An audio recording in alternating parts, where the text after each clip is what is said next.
বাছা সিংহী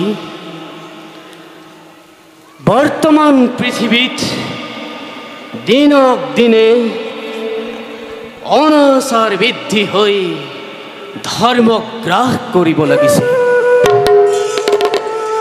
ভগৱান শ্ৰীকৃষ্ণৰ বৈকুণ্ঠ পৰায়ণৰ পাছত কলিৰ আগ্ৰাসনে সমগ্ৰ পৃথিবী সানি ধৰিছে।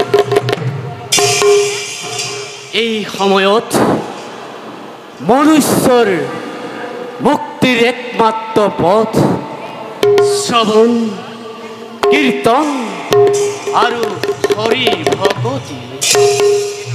সেয়ে বাছা যুক্তিনিষ্ঠভাৱে সৎ চিন্তাৰে আৰু সৎ কৰ্মৰে সদায় প্ৰভু ভগৱন্তক আৰাধনা কৰিবা।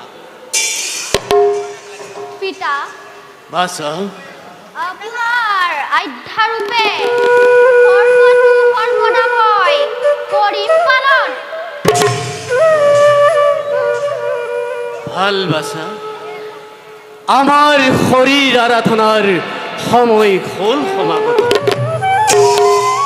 তুমি সৰোবৰে স্নান কৰি আশ্ৰমৰ সকলো কাৰ্য কৰিবা আৰু আমি এই বৃক্ষৰ তলতেই মতি হৈ প্ৰভু ভগৱন্তক চিন্তিত। ভাল পিতা, এতিয়াই মই পৰ্বতাদি সৰোবৰৰ কৰিম স্নান।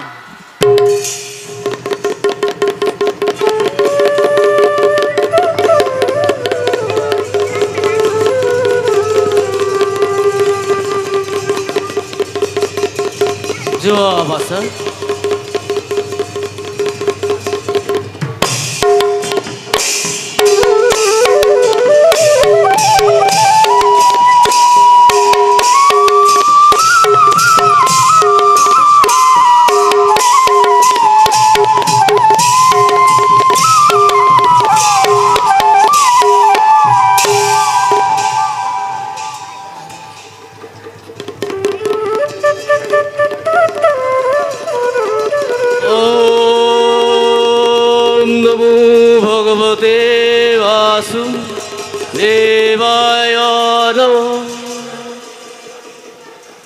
হে প্ৰভু নিৰঞ্জন,